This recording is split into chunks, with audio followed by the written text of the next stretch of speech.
does it mean to start from enough? For me, it is about taking the first step from a place of sufficiency, certainty, contentment, and trust. And this can apply to many areas in our lives and to many endeavors, of course. Since we're starting the year, we can place our focus on this beginning for now. For many of us, January is a time of going back. Back home if we travel for the holidays, back to our routines, to our jobs, to our eating habits, and to our lives as we usually know them. This sense of coming back brings forth different emotions and reactions. The relief of returning to the comfort of the known, the excitement of a fresh start, of being granted a clear slate, the guilt of having strayed from our good habits and routines during this time of celebrations and often excesses, and the pressure to do things right and better this time. From actually accomplishing our dreams, achieving our goals, and working harder to make all this happen. We begin the year feeling lacking and inadequate, even if on the surface we feel motivated and inspired. It is from this sense of lack and inadequacy that our motivation and inspiration often come, unfortunately. It doesn't have to be that way. We are just programmed this way. We can still draw our visions and dreams on this clear slate that the new year gives us with a sense of sufficiency and contentment for the pure joy of it. We can still care for our bodies, gently shifting poor health habits into more nourishing ones. We can still choose to make wiser financial decisions. We can start or finish the projects we abandoned, neglected, or were too scared to start in the past. We can become kinder, more compassionate, and loving human beings. There's nothing wrong with trying to improve ourselves and our lives. It is part of our evolutionary nature, in fact. But we can do so from a place of love and not fear or guilt. It is always a good idea to ask ourselves why we feel inspired or motivated to do something. Do we want to start exercising and eating more healthful foods out of respect and reverence for our bodies? Or self-loathing and guilt about the way they look or about how we have been treating them? Are we starting a low-buy challenge or committing to saving money because we want to become financially free or have a specific purpose for our money in the future that excites us and keeps us focused and motivated? Or because we feel guilty and full of shame for how much money we spent last year or how little we have in our bank account? Are we committed to our goals, visions, and projects because of how good the idea of bringing them to life feels? Or because we feel a certain pressure to do them, or because someone else we admire is doing them? Are we inspired to become more patient, loving, generous, honest, or kind because we recognize those qualities as part of our true nature? Or is it because we feel guilt about how angry, deceitful, impatient, greedy, or stingy we've been in the past? In our realm of polarities, everything has two sides. There is always more than one way of looking at things and of doing things. There is also more than one place from which we can start anything we want. The beauty of being human is that we can choose which side we focus on, which side we choose to look at, and which place we start from. We can choose the bright side, and we can start from the light and feeling light.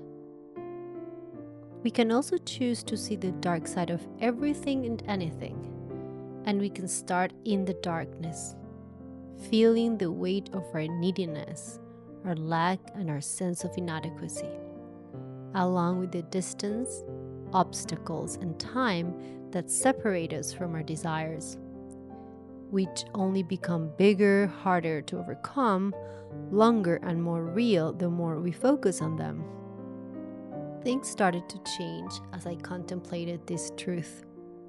I began to notice how everything has more than one side in our world, physically and energetically.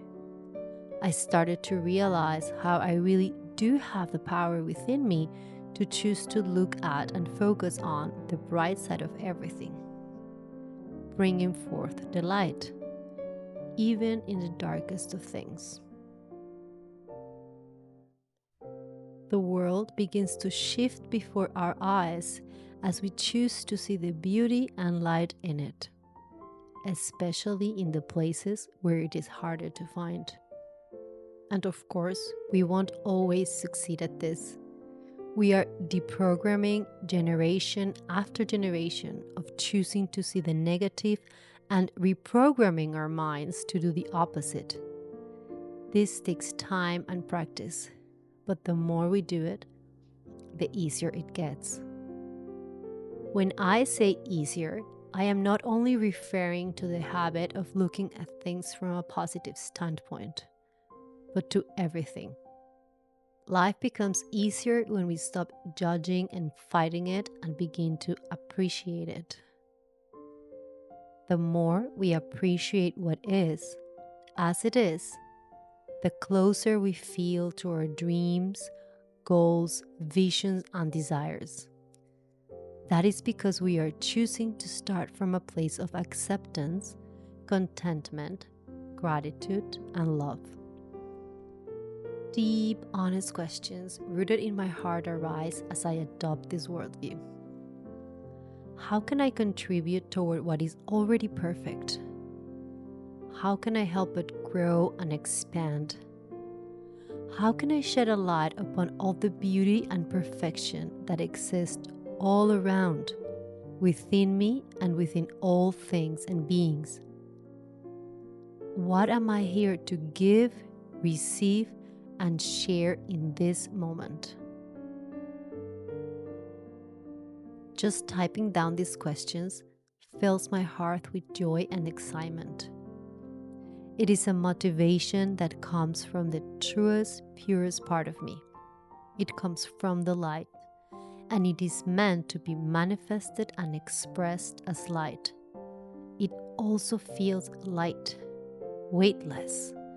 It is detached from the outcome and from any pressure or obligation from outer forces and sources. It feels easy, and as I've heard and learned before, easy is good. These questions create in me a sense of openness. The truth is, as I ask them, I don't know the answers. Instead, the answers are revealed in each moment, shape-shifting as life moves, changes, and evolves. They are different for different people, moments, and situations. Yet, this sense of openness, instead of bringing uncertainty, brings us the opposite. When our intentions are pure, coming from love and from the light, we can have absolute certainty that in whatever way the answers are revealed, that way will be perfect. As we let go of our false need for things to be a certain way, we can relax, enjoy, and allow things to unfold and be as they are. We become teachable, open, more creative, flexible, willing, grateful, and energized. We can still have specific dreams and visions, which, by the way, are important to have because they send out clear messages of what we want to experience, receive, create, or share. And we can become excited about the idea of seeing these visions evolve and move through and with life. It is as if we are about to begin a walk in nature, excited about what we may encounter, perhaps with some ideas in mind depending on where we are. At the same time, a sense of curiosity, humbleness, and freedom accompanies every step. For it is impossible for us to know what, where, and when we will encounter what this walk brings us. There is also a deep inner knowing that even if we don't see or experience any of the things we had in mind or were hoping to, the walk on its own will be perfect. This is what starting from enough means to me. It is an invitation I extend to you as you start this year.